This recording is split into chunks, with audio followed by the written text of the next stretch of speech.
Hello all, welcome to Gurukul CAT-100 series, a series designed to take you from your study room to your corporate boardroom. I am Deepak Nemani and this is Daily Quant with Deepak.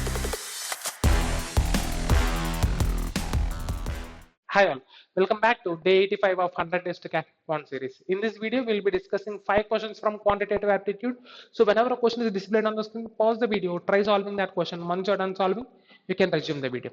If you find this video helpful, like the video, share this video with your friends who are preparing for CAT, and most importantly, for more videos of this kind, subscribe to this channel. In case if you want to attempt these 5 questions in the form of a test, you can sign up in our portal, the gurukul.org.in. Right. So the link is already in the description below. All you need to do is you need to click that link and get enrolled to our course called 100 Days Race to CAT, in which there will be 3 sections: Quant, LRD, and VRs. We'll be uploading 100 tests in each section. So on an average, you will be solving around 1,500 questions, which we consider to be a good number of questions to practice. And these are absolutely for free. So that if you're a serious CAT-25 aspirant, you cannot afford missing these tests, right? And without any further delay, let's get started with the first question. In a small village, the local library holds a special event where visitors can borrow books from a selection of 15 new arrivals. Among these new books, there are 15 mystery novels, 20 science fiction novels, and 15 romance novels. If a visitor randomly picks 2 books to borrow, what is the probability that the 2 books are of different genres? So we have 3 genres here: mystery, science fiction, and romance. So you should be picking 2 books and they should be from different genres, right? So the different genres could be mystery and science fiction and romance, mystery and romance, right? So first let us find the total number of favorable outcomes, right? Now, in how many ways can you pick one book out of 15 mystery novels? From 15, you should be picking one.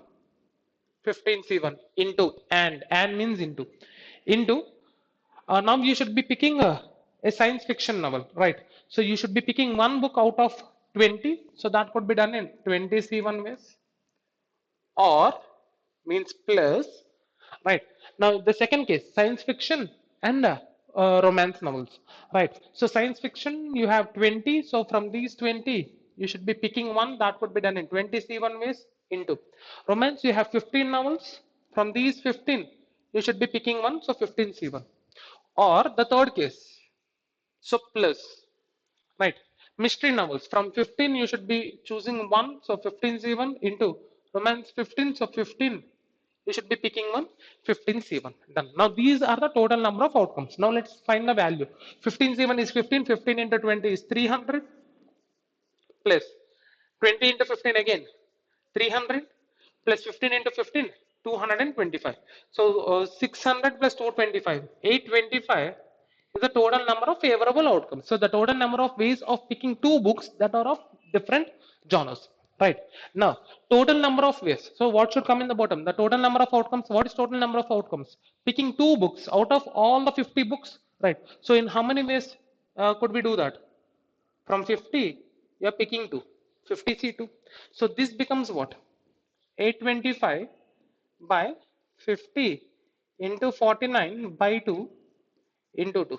So this will be 25, right?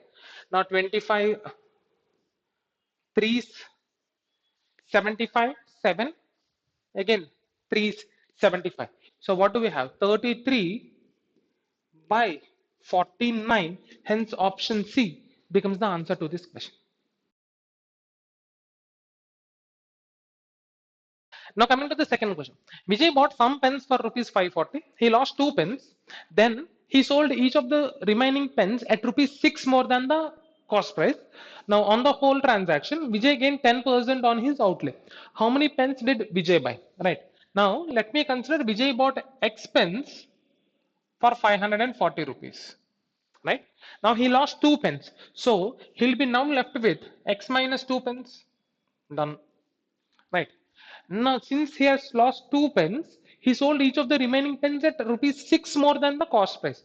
Right. Now, what would be the cost price of 1 pen? If X pens cost 540, the cost of 1 pen would be 540 by X. Right. So, this was the cost price of 1 pen. Now, what did he do? He sold the remaining pens at 6 more than the cost price. So, the selling price of these X minus 2 pens is nothing but 540 by x 6 more plus 6. Done. Now this is the selling price of each pen, right? So in that fashion, he sold how many pens? X minus 2 pens. So this is the total selling price of all x minus 2 pence. Now in this transaction, he gained 10% on his outlay. Now what is outlay? The total amount spent by Vijay. Now how much did he spend? 540, and he gained 10%, which is nothing but 54 rupees. So 540 plus 54, 594 is the total selling price. So he got a revenue of 594 rupees by selling these x minus 2 pens at 540 by x plus 6 rupees each. Right. Now this should be equal to x minus 2 into 540 by x plus 6. Right. So 594 is equal to x minus 2 into 540 plus 6x. Now I'll shift this x in the denominator to right hand side. So that becomes 594x. Now 594x is equal to x into 540. 540x minus 1080 plus 6x square minus 12x. Right. So let me bring all terms to one side. So what do we have? 6x square, 540x minus 12x, or if I shift 594x to left hand, so right hand side, that becomes what? 606. Right. Now 606 minus 540, 66. So minus 66x minus 1080. Now this should be equal to 0. Right. 9. So 6 is a common factor between 666 and 1080. So let me take 6 common. So you will be left with x square minus 11x minus 180 is equal to 0. Now what are the roots of this equation? X square minus 11x minus 180. Now we need to write 180 as a product of two numbers. Sorry, minus 180 as a product of two numbers, such that when you add them, you'll be getting minus 11, minus 29. Right. So I can write this as x minus 20 into x plus 9 is equal to 0. So x is equal to 20 or x is equal to minus 9. Now what is x? X is nothing but the number of pens bought by Vijay, right? Can that be negative? No. So this is not possible. So the number of pens Vijay bought was 20, and 20 becomes the answer to this question. Now coming to the third question, in a vibrant city, there is a field in the shape of a parallelogram. So we have a parallelogram here, and inside the parallelogram, we have a circular garden whose center coincides with the intersection of diagonals of the field. Right. So shorter diagonal, longer diagonal.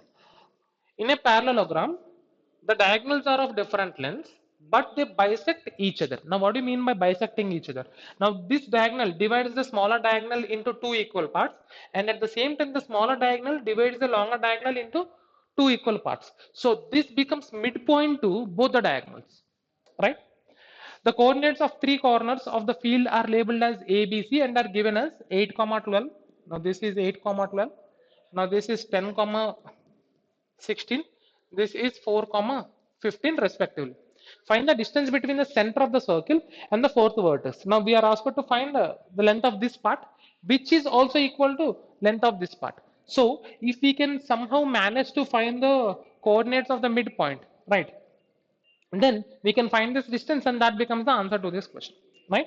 Now coordinates of midpoint: 8 plus 4 12, 12 by 2 6 comma 12 plus 15 27, 27 by 2. Now 6 comma 27 by 2 are the coordinates of the midpoint. Right. Now let's find this distance. So that would be 10 minus 6, 4, 4 square 16, plus 16 minus 27 by 2 32 minus 27 5, 5 by 2 whole square. So this becomes what? Under root 16 plus 25 by 4. So 4 into 16 is 64. 64 plus 29, you have root 89 in the numerator, and root 4 is 2. So root 89 by 2 becomes the answer to this question, hence B.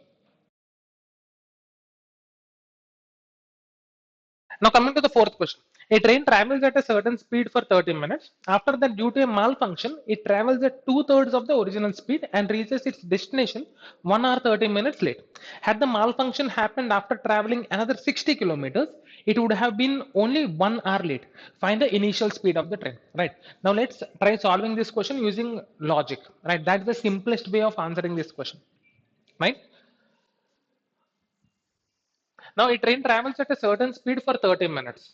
Now let this be its starting point, let this be the destination, right? So for 30 minutes, let S be the regular speed of the train, right? So it travels for 30 minutes. Then what? Due to a malfunction, it travels at two-thirds of the original speed. So this distance was covered at speed S, whereas the remaining distance was covered with speed 2s by 3. Now, because of which, if I consider t to be the usual time taken by the train to cover this distance, right? So it reaches its destination 1 hour 30 minutes late. So the travel time in this case would be t plus 3 by 2, 1.5 hours, right? Now, had the malfunction happened after traveling another 60 kilometers, okay? So in the second case, so this is the point at which the actual malfunction happened, right? Now, if it had happened 60 kilometers from here, right, then the train would be traveling with speed s for this distance and for the remaining distance at 2s by 3, right? Then the train would have been only 1 hour late. Then the total travel time would be t plus 1. Now we are asked to find the initial speed of the train, right? Now, if you observe, in both the cases, right? Now, in this stretch, the speed of the train is s only, right? So, the difference in time is not because of this stretch. Now, let me divide this into three stretches: one, two, and three. Right. Now, in this stretch, in both the cases, the speed of the train is 2s by 3 only. Right. So, there will not be any difference in time taken while the train was traveling in these two stretches. Right. Now, why do we have only the train being late by 1 hour in the second case? Because here, the stretch to this distance, this 60 kilometers in the second case is being traveled at a distance, sorry, at speed s, whereas the same 60 kilometers, right? The train was traveling with a speed of 2s by 3. So 60 distance by 2s by 3 minus 60 by s. What was the difference? 1 by 2. Done. Right. So this is 30. 3 into 30 is 90. 90 by s minus 60 by s is equal to 1 by 2.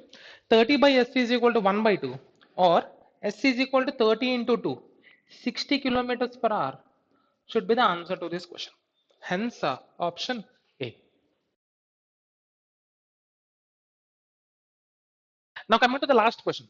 There are four persons such that the average age of the first two persons is 2 years more than the age of the first person. Right. So we have four persons. Let them be A, B, C, and D. Now average age of these two persons is 2 years more than the average age of the first person. Now let the age of the first person be A. Right. Now what is the average age of these two? It should be A plus 2. So if the average is A plus 2, what should be the sum of the ages of these two persons?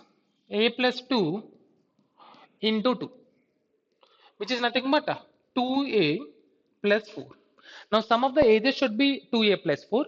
The age of the first person, A is A. So age of B should be A plus 4. Done. Right. Now, the average age of the first three persons is 3 years more than the average age of the first two persons. Now we know that the average age of the first two persons is A plus 2. Average age of the first three persons is 3 years more than the average age of first two persons. So plus 3 should be equal to what? Sum of their ages. Now what is the sum of the ages of A and B? 2A plus 4. 2A plus 4 plus C by 3, or 3A plus 15 is equal to 2a plus 4 plus c, right? Or what is the value of c? C is equal to a plus 11. Done, right? So the age of c should be a plus 11, and the average age of these three persons would be a plus 5. Now, then what? The average age of all the four persons is 4 years more than the average age of the first three persons. Average age of the first three persons is a plus 5. 4 years more than that. So, average age of all the four persons should be a plus 9. Now, what is the sum of the ages of for the first three? A plus a plus a, 3a plus 4 plus 11, 15 plus d by 4. Now, if I cross multiply, we will be having 4a plus 36 is equal to 3a plus 15 plus d, right? Now, 4a minus 3a is a, plus 36 minus 15, 21. So, this is equal to d. So, the age of fourth person is a plus 21. Now, what was asked? Then the difference between the oldest and the youngest person's age is, right? So, oldest is a plus 21, youngest is a. So, the difference in their ages is 21 years. So, the answer becomes 21. Hope you enjoyed learning from today's session. This series is designed to help you with your CAT preparation and practice daily. We are with you in this journey. To watch the next video, click here. And to watch Gurukul's CAT 100 series, study room to boardroom, the entire playlist, click here. If you learned from today's session, like, share, and subscribe.